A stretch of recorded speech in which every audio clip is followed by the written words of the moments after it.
Hey YouTube, and welcome to this episode of the Gunman. So this video here is part 2 on this 1959 Plymouth Fury full respray we're doing. So the first video basically just took you through the primer work, painting the insides of the door jambs, and also painting the roof in that baby blue color that you see there. This video is just a short one. It's only about 5 or 6 minutes, and it's just going to be a bit of time-lapse madness. We're just going to be masking and putting 2 coats of paint on. As far as the 2 colors go, we painted them exactly the same color as original. And the way that we got that was to polish a couple of sections up. We then called up our local Standox rep, which was Park Automotives here in Perth. They brought out their awesome color matching tool, the Spectro Photometer, and then they basically take a few photos with this machine of the paint. They'll then take that back and plug it up to their computer, and they'll get a 95 or above % color match to the car. And unfortunately, the labels that they did print out didn't actually have any paint codes, so I can't give you the information on the exact colors that we are using on this car. So you can obviously see that we did do all the prep work already. We didn't get overly fussy with this car. I did make a mention in the previous video that it was basically just a quick respray. We fixed all the stone chips, all the real sharp dents, but there's lots and lots of ripples over the entire car. You can obviously see that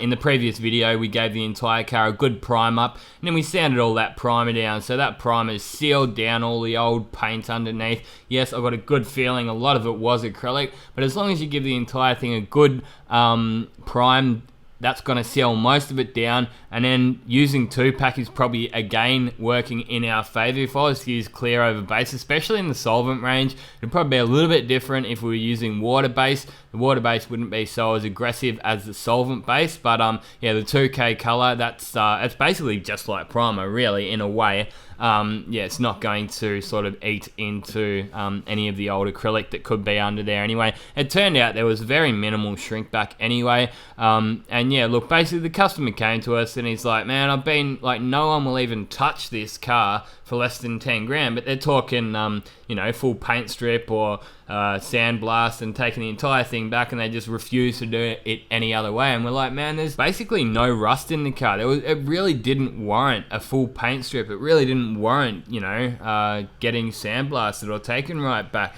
There's easily another 20 years in this car before it needs a full restoration. I'm also going along the lines of thinking, you know what?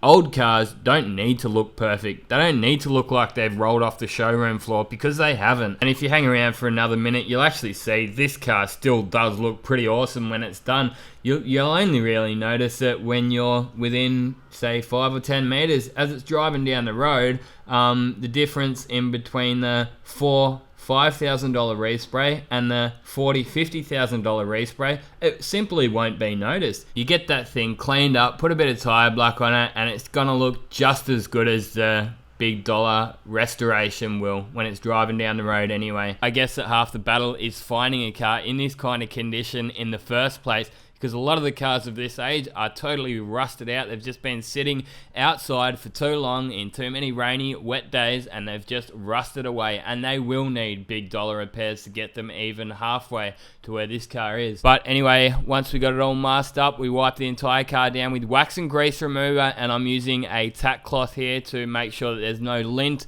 or little bits of dust that may have been left behind. And as you see now, we're on to the paint stage. And this time lapse really makes you see how the actual application is really such a small part of this trade. After spending the best part of a week getting the entire car ready for this stage, you can actually see here that the actual application really isn't that big of a part of the job. It's obviously a very critical part of the job. It's very important that you get it right, but it's not necessarily the most time-consuming part of the job. The next video is actually going to be the 3rd coat. Now, being that this is Nason, it needs 3 coats because it's a little bit thin. You probably would be able to get away with 2 coats with this Nason, but for what it's worth, I mean, it's $30 a litre, it's dirt cheap. You know, it's one of those things that a year or 2 down the track, if it gets a few cut and polishes, you know, say the owner really likes it and he wants to keep it nice and shiny and he's got a buff or something like that, you know, you do that 3 times a year for a few years in a row, then you'll probably find you ain't got much paint left because it is quite thin. But this is the car here when we still had a few parts to put back on. We got them parts slotted out. We didn't put the bonnet on because the hinges were totally hammered and bent, and it just wasn't part of the deal with us and the customer. I really do like the color scheme. I'm sure everyone out there is thinking we should have painted it red with the white or the cream roof like Christine, and that definitely would have been pretty cool, but it would have included a little bit more work. You'd probably want to pull those doors off and pull the boot off as well, and he just didn't want to kind of go over the top with it. That just about wraps this video up anyway. I hope you guys have enjoyed watching it. I definitely enjoyed making it. I've been